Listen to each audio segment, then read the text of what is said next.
Doctor Channabasava ಪಟ್ಟದೇವರ ಚೈತನ್ಯವನ್ನು ಏನಂತರಂಗದಲ್ಲಿ ಸ್ಮರಿಸಿಕೊಳ್ಳುವ ಮುಖಾಂತರ ನನ್ನ ಆರಾಧ್ಯ ಗುರುಗಳು, ದೀಕ್ಷಾ ಗುರುಗಳು, ಶಿಕ್ಷಣದ ಪ್ರೇಮಿಗಳು ಆಗಿರ್ತಕ್ಕಂಥ ಮಾತೃ ಹೃದಯಗಳು, ಮಧ್ಯನಲಿಂಗ ಚಕ್ರವರ್ತಿ ನಾಡೋಜ ಬಸವಲಿಂಗ ಪಟ್ಟಾಧ್ಯಕ್ಷರ ಪವಿತ್ರ ಪಾದಾರಗಳಿಗೆ ನತಮಸ್ತಕನಾಗಿ ಹಿರೇಮಠ ಸಂಸ್ಥಾನ ಪೀಠಾಧ್ಯಕ್ಷರಾಗಿರ್ತಕ್ಕಂಥ ಕ್ರಿಯಾಶೀಲ ಗುರುಗಳು ಹಾಗೂ ಸಮಾಜದ ಸೇವೆಗಾಗಿ ಮುಂಚೂಣಿಯಲ್ಲಿ ಶ್ರಮಿಸುತ್ತಿರ್ತಕ್ಕಂಥ ಇನ್ನೊಮ್ಮೆ ಕ್ರಿಯಾಶೀಲ ಗುರುಗಳಾಗಿರ್ತಕ್ಕಂಥ ಪರಮ ಪೂಜ್ಯರು ಗುರುವಾಸ ಪಟ್ಟಾಧ್ಯಕ್ಷರ ಶ್ರೀಚರಣಕ್ಕೆ ಅನಂತ ಕೋಟಿಯ ಶರಣಗಳನ್ನು ಸಮರ್ಪಿಸಿ ಇಂದು 319ನೇ ಮಾಸಿಕ ಶರಣ ಸಂಗಮ ಹಾಗೂ ಆನಂದ ಕುಮಾರೇಶ್ವರ ಪ್ರಸಾದ ನಿಲಯದ 90ನೇ ವಾರ್ಷಿಕೋತ್ಸವದ ಅಂಗವಾಗಿ ಈ ಸಮಾರಂಭದಲ್ಲಿ ಪಾಲ್ಗೊಂಡಿರ್ತಕ್ಕಂಥ ವೇದಿಕೆ ಮೇಲೆ ಉಪಸ್ಥಿತರಿರ್ತಕ್ಕಂಥ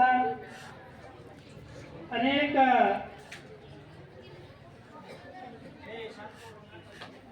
ಇಲ್ಲಿವರೆಗೆ ಬಸವ ಪೂಜೆಯನ್ನು ನೆರವೇರಿಸ್ತಕ್ಕಂಥ ಬಂಡೆಪ್ಪ ಶರಣರು, ರವಿಕುಮಾರ್ ಹನುಮಂತರಾವ್ ಪಾಟೀಲರು, ಶಿವಶರಣಪ್ಪ ಮಾಧವರಾವ್ ಮಾಳ್ಗೆ ಅವರು, ಸಂಗಮ್ಮ ಸಂಶೆಟ್ಟಿ ಪಾಟೀಲ್ ಅವರು, ಅನಿಲ್ ಕುಮಾರ್ ಪಾಟೀಲ್ ಅವರು, ಅಂಬರೀಶ್ ಸಂಶೆಟ್ಟಿ ಅವರು, ಸಂತೋಷ್ ಶಂಕರಪ್ಪ ಅಂಬಾಜಿ ಅವರಿಗೂ, ವಿಶ್ವನಾಥ್ ರಾಜ್ಕುಮಾರ್ ವಾಡೆ ಅವರಿಗೂ, ಕಂಠಪ್ಪ ಮಾರುತಿ ಕೊಳಂಟಿಗೆ ಗ್ರಾಮ ಪಂಚಾಯತ್ ಸದಸ್ಯರು ಶಂಕರ್ ಖಾನಿ ಅವರಿಗೂ, ವಿಜಯಕುಮಾರ್ ಶಿವಕುಮಾರ್ ಶಂಕರ್ ಟೆಕ್ಮಲ್ ಅವರಿಗೂ, ಬಸಮ್ಮ ಶಂಕರ್ ಟೆಕ್ಮಲ್ ಅವರಿಗೂ, ಜಯಶ್ರೀ ಜಗನ್ನಾಥ್ ಪಾಟೀಲ್ಜಿ ಅವರಿಗೂ, ಶಶಿಕಲಾ ಬಸವರಾಜ್ ನಾಗ್ಪುರೇರವರಿಗೂ, ಜೊತೆಗೆ ಚನ್ನಬಸವ ಶಿವರಾಜ್ ಪಾಟೀಲ್ ಅವರು, ಗ್ರಾಮ ಪಂಚಾಯತ್ ಸರ್ಪಂಚ್ ಅಂತವಾರ್ ಅವರಿಗೂ, ಸಂತೋಷ್ ದೇಸಾಯಿ ಅವರಿಗೂ, ರಾಜ್ಕುಮಾರ್ ಪಾಟೀಲ್ ಗ್ರಾಮ ಪಂಚಾಯತ್ ಸರ್ಪಂಚ್ ನಾಗೂರ್ ಇವರಿಗೂ, ಪಂಡರಿನಾಥ್ ಶೇರಿಕರ್ ಅವರಿಗೂ, ನಾಗಮಲ್ಲ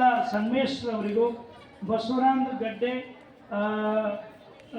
ಜೂನಿಯರ್ ಇಂಜಿನಿಯರ್ ಮಹಾನಗರ ಪಾಲಿಕೆ ಕಲಬುರಗಿಯವರಿಗೂ, ಮಂಜುನಾಥ್ ಬೊಂಬುಳಿಗೆ ಪ್ರಾಂಶುಪಾಲರು ಪಾಠಶಾಲೆ ಶಾಲೆ ಬೀದರ್ ಅವರಿಗೂ, ಗೋಪಾಲ್ ರೆಡ್ಡಿ ವಿಠಲ್ ರೆಡ್ಡಿ ಅವರಿಗೂ, ಶರಣ ಸಿದ್ದರಾಮ್ ಕೋರೆ KB ಬೀದರ್ ಅವರಿಗೂ, ಸತೀಶ್ ಭಾಳೆಪ್ಪ, ಜ್ಯೋತಿ ದತ್ತುರಾವ್, ಆಕಾಶ್ ಘಾಳಪ್ಪ ಬಿರಾದರ್, ಶಿವಾಜಿ ಕಾಶಿನಾಥ್ ಕವಳೆ, ಶೇಷರಾವ್ ನಾಗನಾಥ್ ಬಿರಾದರ್, ಜೊತೆಗೆ ಇಲ್ಲಿವರೆಗೆ ನೀವೆಲ್ಲ ವಚನ ಗಾಯನವನ್ನು ಮಾಡಿದ್ರಿ. ನಿಮ್ಮೆಲ್ಲರಿಗೂ ಜೊತೆಗೆ ಇಲ್ಲಿವರೆಗೆ ಶರಣ ಸಮರ್ಪಣೆಯನ್ನು ಹೇಳ್ತಿರ್ತಕ್ಕಂಥ ಆತ್ಮೀಯರಾಗಿರ್ತಕ್ಕಂಥ ಬಸವರಾಜ್ ಮಾಳ್ಗೆ ಅಣ್ಣಜಿಯವರಿಗೂ, ವಿಶ್ವನಾಥ್ ಪತರ್ಗುಡ್ ಅವರಿಗೂ, ಗುಂಡೂರಾವ್ ಪಾಟೀಲ್ ಅವರಿಗೂ ಮತ್ತು ಅಪ್ಪಾರಾವ್ ಪಾಟೀಲ್ ಅವರಿಗೂ, ಸೊ ಇದೇ ರೀತಿಯಾಗಿ ವೇದಿಕೆ ಮೇಲಿರ್ತಕ್ಕಂಥ ಎಲ್ಲ ಮಹನೀಯರಿಗೆ ಮತ್ತೊಮ್ಮೆ ಈ ವೇದಿಕೆ ಇದರಲ್ಲಿ ಹೆಸರುಗಳನ್ನು ಏನಾದರೂ ಇದಾಗಿದ್ರೆ ದಯವಿಟ್ಟು ವೇದಿಕೆ ಮೇಲೆ ಆಗಮಿಸಬೇಕು ಅಂತಕ್ಕಂಥದ್ದನ್ನು ಹೇಳುವುದ್ರ ಮುಖಾಂತರ ನಿಮ್ಮೆಲ್ಲರಿಗೂ ನಮ್ಮ ಹಿರೇಮಠ ಸಂಸ್ಥಾನ ಭಾರತೀಯ ವತಿಯಿಂದ ಹಾನಗಲ್ ಕುಮಾರೇಶ್ವರ ಪ್ರಸಾದ ನಿಲಯ ವತಿಯಿಂದಾಗಿ ನಿಮ್ಮೆಲ್ಲರಿಗೂ ಅನಂತ ಕೋಟಿಯ ಶರಣಾರ್ಥಿಗಳನ್ನು ಸಮರ್ಪಿಸುತ್ತಾ ನನ್ನ ಮಾತುಗಳನ್ನು ಆರಂಭ ಮಾಡಲಿಕ್ಕೆ ಪ್ರಯತ್ನ ಮಾಡ್ತೀನಿ. ನಾನು ಮಾತಾಡ್ತಕ್ಕಂಥ ಜಾಸ್ತಿ ಇಲ್ಲ, ಅಪ್ಪಾಜಿಯವರ ಆದೇಶವೂ ಆಗಿದೆ. ಈಗಾಗಲೇ ಜಾಸ್ತಿ ಏನು ಮಾತಾಡಲ್ಲ, ನಾವು ಯಾವಾಗಲೂ ಮಾತಾಡಿದ್ರೆ ಒಂದು 3 ತಾಸು ಮಾತಾಡ್ತೀವಿ ಅಷ್ಟೇ. 3 ತಾಸು ಮಾತಾಡ್ತೀವಿ ಅಂದರೆ ನೀವೆಲ್ಲರಿಗೆ ಚೆನ್ನಾಗಿ ಹೇಳ್ತಾರಲ್ಲ, ಅದಕ್ಕೆ ಸೊಂಟ ಕಂಠ ಇನ್ನೊಂದು ಕರೆಂಟ, ಇವು 3 ಚೆನ್ನಾಗಿರಬೇಕು ಅಂತಕ್ಕಂಥ. ಅದಕ್ಕೆ ನೀವೆಲ್ಲರಿಗೂ ಬಲಿಷ್ಠ ಕೂತ್ಕೊಂಡಿದ್ರಿ. ಈಗ ನೀವು ಇನ್ನೂ ಸ್ವಲ್ಪ ಮಧ್ಯದಾಗ ಮಾತಾಡ್ತಾರೆ ಅಂದರೆ 6 ತಾಸು ಮಾತಾಡ್ತೀನಿ ಮೇಡಮ್ ಅವರೇ. ಸೊ ಅದಕ್ಕಾಗಿ ಆತ್ಮೀಯ ವಿದ್ಯಾರ್ಥಿಗಳೇ, ಅಷ್ಟೇನಿಲ್ಲ, ಒಂದು 3 ನಿಮಿಷದಲ್ಲಿ ಒಂದೆರಡು ಮಾತುಗಳನ್ನು ಹೇಳಲಿಕ್ಕೆ ಪ್ರಯತ್ನ ಮಾಡ್ತೀನಿ ಅಂತಕ್ಕಂಥ ಹೇಳೋದ್ರ ಮುಖಾಂತರ ಆತ್ಮೀಯ ಶರಣ ಬಂಧುಗಳೇ, ನಾವೆಲ್ಲ ಮಾತುಗಳನ್ನು ಆಡಬೇಕಂತೆ ಮನಸ್ಸಿಗೆ ಮುಟ್ಟಬೇಕು, ಎದೆಗೆ ತಟ್ಟಬೇಕು, ನಮ್ಮ ಭಾವನೆಗಳಿಗೆ ಸ್ಪರ್ಶೆಯಾಗಬೇಕು ಅಂತಕ್ಕಂಥದ್ದನ್ನು ಹೇಳ್ತಾರೆ. ಶರಣರು ಆಗಿರ್ಬೋದು, ಮಹಾತ್ಮರಾಗಿರ್ಬೋದು, ಗುರುಗಳಾಗಿರ್ಬೋದು. ಹೌದು, ಈ ಸಮಾಜದಲ್ಲಿ ಪ್ರತಿಯೊಬ್ಬ ವಿದ್ಯಾರ್ಥಿಗಳ ಒಂದು ಕನಸು ಇರ್ತದೆ. ಏನಂತಿರ್ತದೆ ಕನಸು? ನಾನು ಒಂದು ಎತ್ತರ ಮಟ್ಟಕ್ಕೆ ಹೋಗಬೇಕು, ಸಮಾಜದ ಒಳಿತನ್ನು ಬಯಸಬೇಕು, ನಾನು ಏನಾದರೂ ಅಲ್ಪ ಸೇವೆಯನ್ನು ಮಾಡಬೇಕು ಅಂತಕ್ಕಂಥ ಮನೋಭಾವನೆಯನ್ನು ಪ್ರತಿಯೊಬ್ಬರಲ್ಲಿ ಇರ್ತದೆ. ಅದು ಯಾವಾಗ ಸಾಧ್ಯ ಆಗ್ತದೆ ಅಂತಂದಾಗ ಅದಕ್ಕಾಗಿ ಮಹಾತ್ಮರು ಹೇಳಿದ್ರು, ದೊಡ್ಡವರು ಹೇಳಿದ್ರು, ಹಿರಿಗಳು ಹೇಳಿದ್ರು, ಪ್ರತಿಯೊಬ್ಬರು ಹೇಳಿದ್ರು. ಅದಕ್ಕೆ ಸಾರ ಸಜ್ಜನರ ಸಂಘ ವೇಸು ಕಂಡಯ್ಯ, ದೂರ ದುರ್ಜನರ ಸಂಘ ಭಂಗವಯ್ಯ, ಸಂಘವು ಎರಡುಂಟು ಅಂತಕ್ಕಂಥದ್ದು. ಈಗ ನಾವೆಲ್ಲ ಇಲ್ಲಿ ವೇದಿಕೆ ಮೇಲೆ ಅನೇಕ ನಮ್ಮ ಹಳೆಯ ವಿದ್ಯಾರ್ಥಿಗಳ ವಿದ್ಯಾರ್ಥಿಗಳು ಕೂತ್ಕೊಂಡಿದ್ದಾರೆ. ಅವರೆಲ್ಲ ಒಂದೊಂದು ಕ್ಷೇತ್ರದಲ್ಲಿ ಸಾಧನೆಯನ್ನು ಮಾಡಿದ್ದಾರೆ. ಯಾಕೆ ಮಾಡಿದ್ದಾರೆ ಅಂತಂದರೆ ಅದಕ್ಕೆಲ್ಲ ಮೂಲ ಕಾರಣ ಡಾಕ್ಟರ್ ಬಸವಲಿಂಗ ಪಟ್ಟಾಧ್ಯಕ್ಷರ ಆಶೀರ್ವಾದದಿಂದ ಅಂತಕ್ಕಂಥದ್ದು. ಹೌದು, ನಾನು ಒಂದು ಇಲ್ಲೇ ಕೂತ್ಕೊಂಡು ನಿಮ್ಮೆಲ್ಲವರೇ ಕೂತ್ಕೊಂಡಿರ್ತಕ್ಕಂಥ ವಿದ್ಯಾರ್ಥಿ. ಅದಕ್ಕೆಲ್ಲ ಮುಖ್ಯವಾಗಿ ಕಾರಣ ಏನು ಅಂತ ಬಸವಲಿಂಗ ಪಟ್ಟಾಧ್ಯಕ್ಷರ ಆಶೀರ್ವಾದ, ಜೊತೆಗೆ ನಾವು ಒಳ್ಳೆಯವರ ಸಂಪರ್ಕದಲ್ಲಿ ಒಳ್ಳೆಯವರ ಮಹಾತ್ಮರ ಸಂಘದಲ್ಲಿ ಕೂತ್ಕೊಂಡಿವಿ ಅಂತಂದಾಗ ನಮ್ಮ ವಿಚಾರಗಳು ಬಹಳಷ್ಟು ಎತ್ತರ ಮಟ್ಟಕ್ಕೆ ಆಗಲಿಕ್ಕೆ ಸಾಧ್ಯಗಳಾಗ್ತವೆ ಅಂತ ಹೇಳುವ ಮುಖಾಂತರ ಇನ್ನೊಂದು ಹೇಳ್ತಾರೆ, ಸಮಾಜದಲ್ಲಿ ಹೋಗ್ತಕ್ಕಂಥ ಸಂದರ್ಭದಲ್ಲಿ ಅನೇಕರಿಗೆ ತೊಡಕುಗಳನ್ನು ಬರ್ತಾವೆ.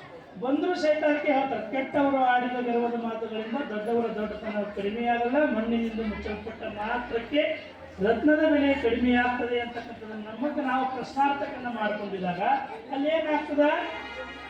ಸೊ ಅದಕ್ಕಾಗಿ ಕೆಟ್ಟವರು ಆಡಿದ ಗರ್ವದ ಮಾತುಗಳಿಂದ ದೊಡ್ಡವರ ದೊಡ್ಡತನ ಕಡಿಮೆಯಾಗಲ್ಲ ಅಂತಕ್ಕಂಥದ್ದನ್ನು. ಸೊ ಅದಕ್ಕಾಗಿ ಆತ್ಮೀಯ ಶರಣ ಬಂಧುಗಳೇ, ವಿದ್ಯಾರ್ಥಿಗಳೇ, ನೀವು ಅಷ್ಟೇ, ನೀವು ಸಹಿತ ಚೆನ್ನಾಗಿ ಮಾತಾಡಬೇಕು ಆಗಿತ್ತಂತಂದಾಗ ನಿಮ್ಮ ಶಿಕ್ಷಕರು ಹೇಳಿದ್ದನ್ನು ಕೇಳಬೇಕು, ನಿಮ್ಮ ಗುರುಗಳನ್ನು ಹೇಳಿದ್ದನ್ನು ಕೇಳಬೇಕು ಅಂತಕ್ಕಂಥದ್ದನ್ನು ನಿಮ್ಗೆಲ್ಲರಿಗೂ ಒಂದು ಕಿವಿ ಮಾತನ್ನು ಹೇಳುವ ಮುಖಾಂತರ ನಿಮಗೆ ಹೇಳ್ತೀನಿ. ಏನು ಅಂದರೆ ನಿಮ್ಗೆಲ್ರಿಗೂ ಇಲ್ಲಿ ಎಲ್ಲ ಎದುರುಗಡೆ ಕೂತ್ಕೊಂಡವ್ರಿಗೆ ನಿಮ್ಗೆ ಭಾಳ ಕತೆ ಅಂದರೆ ಭಾಳ ಚೆನ್ನಾಗಿ ಇಲ್ಲ ಆಗ್ತದೆ. ನಿಮಗೊಂದು ಎಲ್ರಿಗೂ ಒಂದು ಕತೆ ಹೇಳಿ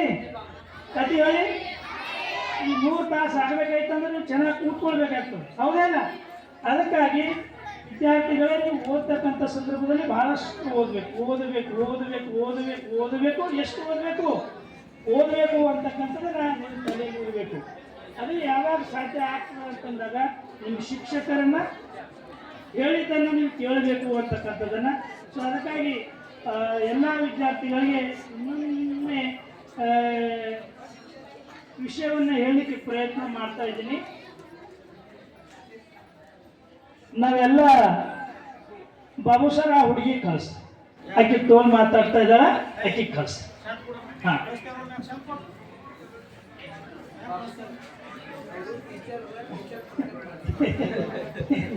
ಇಲ್ಲ ಸರ್ ಮಾಡಂತ. ಸೊ ಅದಕ್ಕಾಗಿ ವಿದ್ಯಾರ್ಥಿಗಳೇ, ಓದ್ರಿ. ನಿಮ್ಮ ಕೆಲಸನೇ ಏನು ಅಂದ್ರೆ ಓದಬೇಕು ಅಂತಕ್ಕಂಥದ್ದನ್ನು ಅಂಥ ಮನೋಭಾವನೆಗಳನ್ನು ನಾವು ಇಟ್ಕೊಳ್ಬೇಕು. ನಾವು ಸಹಿತ ಎಲ್ಲ ವೇದಿಕೆ ಮೇಲೆ ಕೂತ್ಕೊಂಡಿರ್ತಕ್ಕಂಥ ಎಲ್ಲ ವಿದ್ಯಾರ್ಥಿಗಳು, ನಮ್ಮ ಮಂಜುನಾಥ್ ಸರ್ ಆಗಿರ್ಬೋದು, ಸಿದ್ದು ಆಗಿರ್ಬೋದು, ನಮ್ಮ ಕಂಠಪ್ಪ, ಇವರೆಲ್ಲ ನಾವೆಲ್ಲ ಇಲ್ಲೇ ವಿದ್ಯಾರ್ಥಿಗಳಾಗಿ ನಿಮ್ಮ ಥರನೇ ಇಲ್ಲೆಲ್ಲ ಕೂತ್ಕೊಂಡಿದ್ದೀವಿ. ನಾವೆಲ್ಲ ಕೇಳಿದ ಮೇಲೆ ಪರಮ ಪೂಜ್ಯ ಬಸವಲಿಂಗ ಪಟ್ಟಾಧ್ಯಕ್ಷರ ಆಶೀರ್ವಾದದಿಂದ ಸಹಿತ ಇವತ್ತು ನಾವು ಮಾತಾಡಲಿಕ್ಕೆ ಇಷ್ಟು ಧೈರ್ಯ ಇರಬೇಕಂತಂದ್ರೆ ಪೂಜ್ಯರ ಗಡಿಯಲ್ಲಿ ನಾವು ಬೆಳೆದಿದ್ದೀವಿ. ಅದೇ ರೀತಿಯಾಗಿ ಪೂಜ್ಯ ಗುರುಬಸವ ಪಟ್ಟಾಧ್ಯಕ್ಷರ ಮಾರ್ಗದರ್ಶನದಲ್ಲಿ ನಾವೆಲ್ಲ ಓದಿವಿ ಅಂತಂದ್ರೆ ನಾವು ಒಂದು ಸಮಾಜಕ್ಕೆ ಅರಿವು ಸೇವೆಯನ್ನು ಮಾಡಬಹುದು ಅಂತಕ್ಕಂಥದ್ದನ್ನು ಹೇಳುವುದ ಮುಖಾಂತರ ಕೊನೆಯದಾಗಿ ಒಂದು ಮಾತು ಬರ್ತದೆ. ಏನು ಅಂತಂದಾಗ, ವ್ಯಾತ್ಯನೊಂದು ಮೊಲನ ಕಂಡ್ರೆ ಸಲುವ ಹಾಗಕ್ಕೆ ಬೆಲೆ ಗೈಯುವರಯ್ಯ, ನೆಲನಾದನೆ ಹೆಣನೆಂದರೆ ಒಂದು ಅಡಿಗೆಗೂ ಕಂಬವರಿಲ್ಲ, ಸಲೆನಂಬು ಅಂತಕ್ಕಂಥದ್ದು. ಇದು ಹೇಳ್ತಕ್ಕಂಥ ತಾತ್ಪರ್ಯ ಏನು ಅಂತಂದಾಗ, ಪ್ರತಿಯೊಬ್ಬರು ಸಮಾಜದಲ್ಲಿ ಬಹಳಷ್ಟು ಎತ್ತರ ಮಟ್ಟಕ್ಕೆ ಹೋಗಿದ್ದಾರೆ, ಬಹಳಷ್ಟು ಕೆಳಮಟ್ಟಕ್ಕೆ ಹೋಗಿದ್ದಾರೆ. ಅವ್ರು ಎಲ್ಲರಿಗೂ ಮುಖ್ಯವಾಗಿರ್ತಕ್ಕಂಥ ಕಾರಣನೇ ಏನು ಅಂತಂದಾಗ ಒಳ್ಳೆಯ ಮಾರ್ಗದರ್ಶನ ಅಂತಕ್ಕಂಥ. ಅನೇಕರಿಗೆ ನಮ್ಮ ಶ್ರೀಮಠದಲ್ಲಿ ಬೆಳ್ಕೊಂಡು ಬಹಳಷ್ಟು ಒಂದೊಂದು ದೊಡ್ಡ ಸ್ಥಾನದಲ್ಲಿ ಹೋಗಿದ್ದಾರೆ. ಯಾಕೆ ಅಂತಂದಾಗ ಪೂಜ್ಯರ ಗಡಿಯಲ್ಲಿ ಬೆಳೆದಿರ್ತಕ್ಕಂಥದ್ದು ಅಂತಕ್ಕಂಥದ್ದು. ಸೊ ಅದಕ್ಕಾಗಿ ವಚನ ತಾತ್ಪರ್ಯ ಏನಾಗ್ತದ ಅಂತಂದ್ರೆ, ವ್ಯಾತ್ಯನೊಂದು ಮೊಲನ ಕಂಡ್ರೆ ಸರುವ ಹಾಗಕ್ಕೆ ಬೆಲೆಗೈಯುವರಯ್ಯ, ನೆಲನಾದನೆ ಹೆಣನೆಂದರೆ ಒಂದು ಅಡಿಗೆಗೂ ಕೊಂಬವರಿಲ್ಲ. ಈ ತಾತ್ಪರ್ಯ ಏನು ಅಂದ್ರೆ, ನಾವು ಮನುಷ್ಯರಾಗಿ ಹುಟ್ಟಿದ ಮೇಲೆ ಸಮಾಜಕ್ಕೆ ನಮ್ಮ ಸೇವೆಯನ್ನ, ನಮ್ಮ ಕೊಡುಗೆಗಳನ್ನು ಕೊಡಬೇಕು ಅಂತಕ್ಕಂಥ. ಉದಾಹರಣೆಗಾಗಿ ನೋಡ್ರಿ, ಒಬ್ಬ ಬೇಟೆಗಾರ ಅಡವಿಗೆ ಹೋಗಿ ಒಂದು ಮೊಲವನ್ನು ಹೊಡ್ಕೊಂಡು ಬಂದಾಗ ಅದಕ್ಕೆ ಮಾರಾಟಕ್ಕೆ ಮಾಡೋದು ನಾ ತಗೋತೀನಿ ಅಂತಾರೆ. ಆದ್ರೆ ಸತ್ತ ಹೆಣಕ್ಕೆ ಯಾರಾದರೂ ನಾ ಇಷ್ಟಕ್ಕೆ ತಗೋತೀನಿ ಅಂತಕ್ಕಂಥದ್ದನ್ನು ಯಾರಾದರೂ ಮಾಡ್ತಾರೇನು? ಮಾಡುವುದಿಲ್ಲ. ಸೊ ಅದಕ್ಕಾಗಿ ನಾವು ಇದ್ದಷ್ಟು ದಿವಸ ನಾವು ಪ್ರಾಮಾಣಿಕವಾಗಿರ್ತಕ್ಕಂಥ ಜೀವನವನ್ನು ಈ ಸಮಾಜದಲ್ಲಿ ರೂಢಿಸ್ಕೊಂಡು